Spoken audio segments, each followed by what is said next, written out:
तो कैसे हैं आप सभी लोग? उम्मीद करता हूँ कि बढ़िया होंगे। आप सभी लोगों ने दक्षिण की मीरा के बारे में तो सुना ही होगा। नहीं सुना है तो चलिए आज मैं उसके बारे में बताता हूँ। 9वीं शताब्दी में दक्षिण में अलवार वैष्णव संत आंडाल का जन्म हुआ था। आंडाल को दक्षिण भारत की मीरा कहा जाता है, क्योंकि दोनों ही भगवान के अनन्य उपासिका थी। दोनों ने उन पर पद रचे थे। आंडाल के पिता वैष्णव ब्राह्मण थे। वे भगवान विष्णु की सेवा में अधिकांश समय बिताते थे।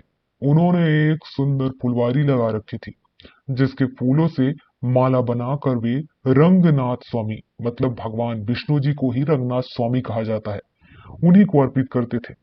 एक दिन फुलवारी में पौधों को पानी डालते समय उन्हें तुलसी के पौधे के पास एक नवजात बच्ची मिलती है, जिसे उन्होंने अपनी बेटी की तरह पाला। यही आंडाल के नाम से प्रसिद्ध हुई। आंडाल बड़ी तो हुई, उनके दो ही काम थे, भगवान की भक्ति में लीन रहना और उन पर भक्ति रचनाएं करके उन्हें गाना। भगवान को पहनाने के लिए जो मालाएं उनके पिता के द्वारा तैयार किए जाते थे, आंडाल छिपकर उन्हें भगवान को पहनाने से पहले पहले ही पहन लेती थी। और एक दिन जब पिता ने आंडाल को मालाओं का जूठा करते देख लिया, तो वे नई मालाएं बनाकर मंदिर ले गए। जब नई मालाएं भगवान को पहनाई, तो वे टूटकर गिरने लगी। ऐसा ही लगातार चलता रहा। तभी आकाशवाणी हुई कि मैं आंडाल की पहनी हुई माला ही पहनूंगा। और इस घटना के बाद से लोग आंडाल को देवी का रूप मानने लगे। भगवान की भक्ति में पगे उनके पदों को तमिल भाषा में आंडाल पांसुरंगल कहते हैं।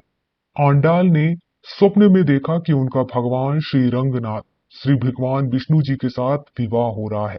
और आंडाल अपने पिता के साथ वैष्णव तीर्थ की यात्रा पर निकली। श्रीरंगम में पहुंचकर भगवान श्री रंगनाथ जी की मूर्ति को देखकर आंडाल भाव विभोर होकर मूर्ति के निकट चली गई।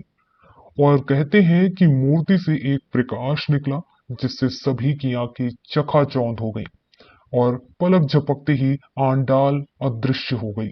लोगों को लगा कि वह मूर्ति में समा गई। और आंडाल का तमिल में अर्थ ही होता है जिसका उद्धार हो चुका हो।